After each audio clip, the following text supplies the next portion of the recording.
So guys हा part 3 आहे. मी तुम्हाला पहिले 1 पार्ट 2 पार्ट पण दिलेले आहे. उज्जैनपासून ते ओंकारेश्वर कसं ट्रॅव्हलिंग केलं ते तुम्ही बघून घ्या. पार्ट 1 पार्ट 2 मग तुम्हाला समजेल हा पार्ट 3.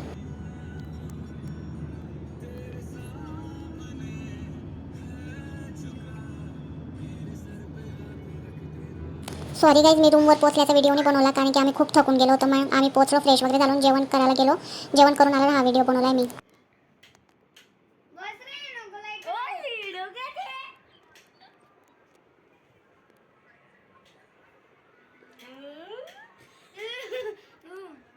आम्ही जेवायला गेलो तर आम्ही गोला खाऊन आलो होतो. माझे ओठ कसे झाले होते मी ते दाखवत होते व्हिडिओमध्ये. एकदम विचित्र वाटत होतं. सो गाईज आम्ही आता रेडी झालोय आणि ओंकारेश्वरला चाललोय दर्शनासाठी. मंदिर होने के बाद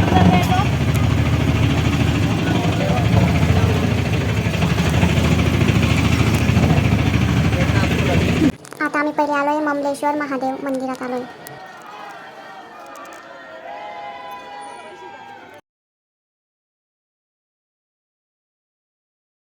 आता आम्ही गौरी सोमनाथ मंदिरात आलेलो आहे. इथे खूप मोठी शिवलिंग होती.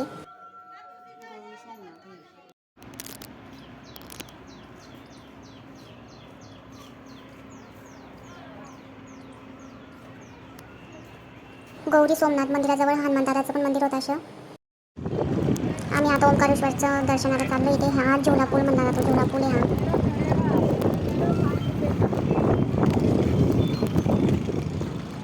हे ओंकारेश्वर मंदिराकडे मार्केट आहे, छोटासा मार्केट एरिया आहे हा.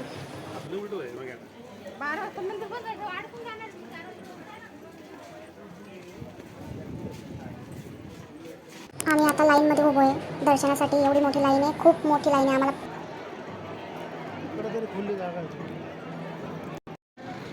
भक्तांना गरम नको व्हायला म्हणून फॅन लावले होते, पाण्याची फवारे सुद्धा लावले होते. तर काहीच आम्हाला गरम नाही झालं. एवढी लाईन होती, खूप मोठी लाईन होती.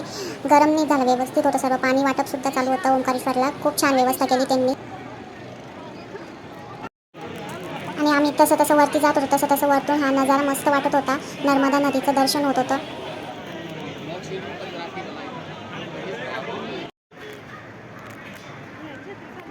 हे बघू शकता तुम्ही वरतून काय भारी नजारा दिसतोय. एकदम मस्त वाटते नर्मदा नदी. 2 तासासाठी मंदिर बंद असतं. 12 वाजता मंदिर बंद होऊन जातं दुपारी. तर आम्ही 2 तास तिथेच कंटिन्यू बसून राहिलो लाईनमध्ये. कारण की हालायलाच जागा नव्हती. लाईन एवढी मोठी होती की आम्ही तिथेच बसून राहिलो. आणि 2 तासाने मग नंतर द्वार उघडले. मग आम्ही दर्शनासाठी निघालो सर्व.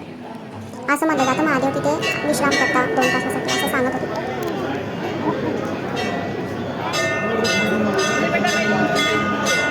तसं मध्ये जात होतं तसं इतकं छान वाटत होतं. सुकून एवढं मस्त वाटत होतं. त्या घंटींचा आवाज आणि ते प्रत्येक ध्वनीमध्ये भोलेबाबाचा आवाज होता. असं वाटत होतं ओंकारेश्वर ओम नमः शिवाय नमः शिवाय असं गूंज येत होता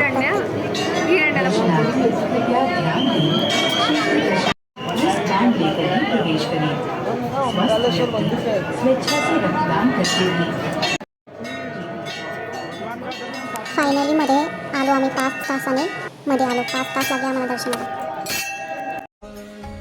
मग आम्ही नर्मदेचं दर्शन करायला निघालो. बोटिंगमध्ये बसलो आम्ही. इथे बोटिंग केली. नर्मदेचं जलसुद्धा घेतलं घरच्यासाठी, घरी न्यायला.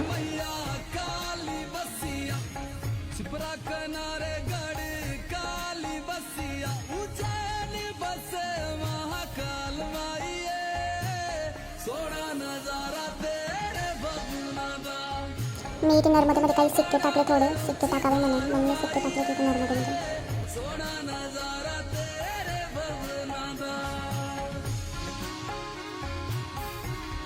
खूप छान वाटत होतं. असं वाटत होतं प्रत्येक कणकणमध्ये ओंकारेश्वरला असं भोलेबाबाचं एहसास, म्हणजे आपण असं वाटते तिथे साक्षात भोलेबाबा आहे, महसूस करू शकता आपण तिथे.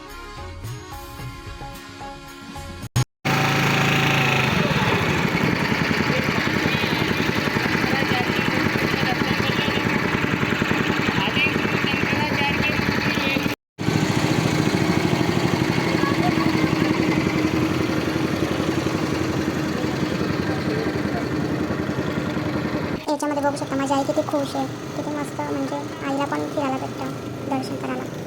इथे आम्ही सर्व फॅमिली आमची.